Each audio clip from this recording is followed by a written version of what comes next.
আবারও চেনা ছন্দে পরিচালক রাজ চক্রবর্তী। বছর দুয়েক আগেও ঠিক এরকমই দৃশ্যের ঝলক মিলেছিল। ফের ঝড় উঠতে চলেছে, প্রলয়ের ইঙ্গিত দিলেন রাজ।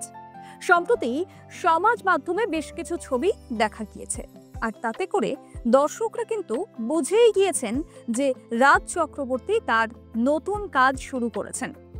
গত সিজনে সুন্দরবনের প্রেক্ষাপটে এক টাটকা ফ্রেশ কন্টেন্ট উপহার দিয়েছেন পরিচালক রাজ চক্রবর্তী, আর যা দারুণ জনপ্রিয়তাও পায়। শাশ্বত চট্টোপাধ্যায় ছিলেন সেই ওয়েব সিরিজের প্রধান মুখ। তার হাঁটা চলা, কথা বলা সবকিছুই দর্শকের ভীষণ পছন্দের, আর সেই চরিত্রকে রাজ ফিরিয়ে আনছেন বলে অনুরাগীরা কিন্তু বেশ খুশি। বিশেষ নজর কেড়েছিলেন বর্ষিয়ান অভিনেতা পরাণ বন্দ্যোপাধ্যায় নিজেও। নিশ্চয়ই আপনারাও দেখেছেন ওয়েব সিরিজ আবার প্রলয়, আর এবার আসছে প্রলয়ের দ্বিতীয় ভাগ, মানে আবার প্রলয় 2।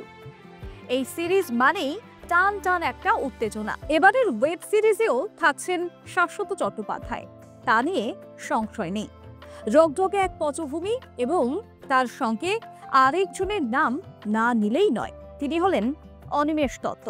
তার বিখ্যাত ডায়লগ, কবি বলেছেন মেলাবেন তিনি মেলাবেন, আমি ম বলি না ক বলি। তার সঙ্গে আরো অনেকেই থাকবেন। এবারের গল্প আরো বড় ধামাকা হতে চলেছে। এই মুহূর্তে রাজ ওয়েব সিরিজের শুটিংয়েই ব্যস্ত, তা বলাই বাহুল্য। নৈহাটি, রানাঘাট, কলকাতার বিভিন্ন এলাকা, ঝাড়খণ্ড শুটিং হবে বলে জানিয়েছেন, এমনটাই খবর পাওয়া যাচ্ছে। জোর কদমে চলছে শুটিং এর কাজ।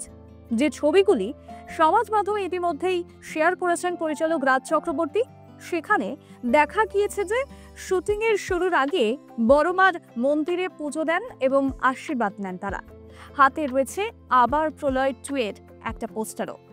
সঙ্গে রয়েছেন সহযোদ্ধারা, লাইট, ক্যামেরা। আর এসব ছবি দেখে দর্শকরা তো বুঝেই গিয়েছেন। পাশাপাশি পরিচালক নিজেও জানিয়েছেন আবার প্রলয় 2 এর কাজ শুরু করেছেন তিনি। ছবি পোস্ট করেছেন, সঙ্গে তিনি লিখেছিলেন আরও একবার উঠতে চলেছে প্রলয়ের ঝড়। গত সিজনে সিরিজের প্রযোজক ছিলেন শুভশ্রী গঙ্গোপাধ্যায়। আবার একবার তিনি কি প্রডিউসারের ভূমিকায় থাকবেন, সে তো দেখাই যাবে, শুধু সময়ের অপেক্ষা। পরিচালকের এই কাজ নিয়ে অনেকেই যে আগ্রহী, সে কথা কিন্তু বলাই যায়। অন্যদিকে তার ব্যাকবোন শুভশ্রী গাঙ্গুলি, তিনি রাজের পোস্টে মন্তব্য করলেন, সবাই তৈরি তো, জয় বর্মা।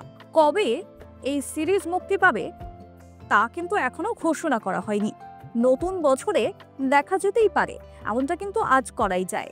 শুধু তাই নয়, রাজের পরিচালনায় নতুন বছরে হোক কলরব ছবিটা দেখা যাবে, সেই খবরও কিন্তু পাওয়া যাচ্ছে। আর সেখানে শাশ্বতর সঙ্গেই নতুন প্রজন্মের বেশ কিছু অভিনেতা অভিনেত্রীকেও দেখা যাবে। আর এই মুহূর্তে শুভশ্রী গঙ্গোপাধ্যায় নতুন একটি শুটিংয়ের শহরে বাইরে রয়েছেন।